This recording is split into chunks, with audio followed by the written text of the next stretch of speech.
မင်္ဂလာပါဒီကနေ့ကတော့ချက်ရတာလွယ်ကူပြီးစားလို့ကောင်းတဲ့ပဲပြားနဲ့ပဲကြစံတုပ်လေးကိုတုပ်ပြပါမယ်နော်အတုပ်ကလေးတုပ်ဖို့အဓိကပါဝင်ပစ္စည်းတွေကတော့ပဲကြစံပဲပြားချက်သွန်ဖြူစီချက်ခေါ်ပြီးဥနီနန်းနန်းပင်ငရုတ်တီအကြက်မုံနဲ့မကြီးလေးတို့ပဲဖြစ်ပါတယ်အရင်ဆုံးမကြီးလေးမဲကိုရေစိမ်ထားလိုက်ပါမယ်ပြီးရင်ပဲကြစံကိုလည်းရေစိမ်ထားလိုက်ပါမယ်ပဲပြားကိုကိုလိုချင်တဲ့အနေတော်အတုံးလေးတွေအရင်လှီးထားလိုက်ပါ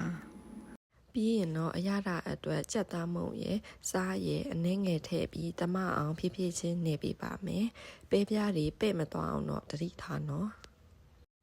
ကော်ဖီတုပ်လေးကိုရေစင်အောင်ဆေးပြီးအမြန်ပါးလေးတွေဖြစ်အောင်လီးပေးပါမယ်အတုပ်ထဲမှာဆိုတော့ခပ်ပါပါလေးမှပိုစားလို့ကောင်းတာပါအတုပ်လေးအယောင်တွေးဆုံသွားအောင်မွန်လာဥနီကိုလည်းအမြင့်လေးတွေလီးပြီးထည့်ပေးပါမယ်ညက်စီအတွက်လည်းကောင်းတယ်လို့စားလိုက်ရင်လည်းကျွတ်လေးနဲ့အရသာရှိပါတယ်စားကန်နီးရင်အပေါ်ကဖြူဖို့နန်းနန်းမင်းလေးတွေကိုလည်းလီးထားလိုက်ပါမယ်အရသာနေထားတဲ့ပဲပြားတွေကိုပူနေတဲ့စီအိုထဲမှာအပြင်ကွန်လေးတွေတင်းပြီးရွှေအိုရောင်တန်းလာတဲ့အထိကြော်ပေးပါမယ်နော်ပဲပြားကြော်လေးတွေကိုအချောင်းလေးတွေဖြစ်အောင်လှီးထားလိုက်ပါမယ်ဒီလိုအချောင်းလေးတွေလှီးထားမှအချင်းရည်လဲပိုစိတ်ဝင်ပြီးစားလို့ပိုကောင်းပါတယ်ရေစိမ်ထားတဲ့ပဲကြစံလေးတွေကိုရေနွေးပပွက်စုတဲ့ထည့်ပြုတ်လိုက်ရအောင်ပဲကြစံကရေစိမ်ထားပြီးသားဆိုတော့ခဏလေးနဲ့တင်နူးသွားမှာပါပဲကြစံလေးတွေကြည်လင်ပြီးနူးဤလာပြီဆိုရင်တော့ဆေးယူပြီးရေစစ်ထားလိုက်ပါမယ်နော်ကဲအခုဆိုရင်အတုပ်လေးစားတုပ်လို့ရပါပြီပကံထဲမှာကြိုလီထားတဲ့ဂေါ်ဘီတုံးနဲ့မုံလာဥနီလေးတွေရှိပြီးသားနော်အဲ့ဒီထဲကိုခုနကပြုတ်ထားတဲ့ပဲကြစံလေးတွေထည့်လိုက်ပါမယ်ပြီးရင်တော့ကျွတ်လေးလီးထားတဲ့ပဲပြားကြော်လေးတွေပါတခါတည်းရောထည့်လိုက်မယ်နော်အရသာအတွက်မွေးနေအောင်လှုပ်ထားတဲ့ချက်သွန်ပြူစီချက်လေးထည့်ပါမယ်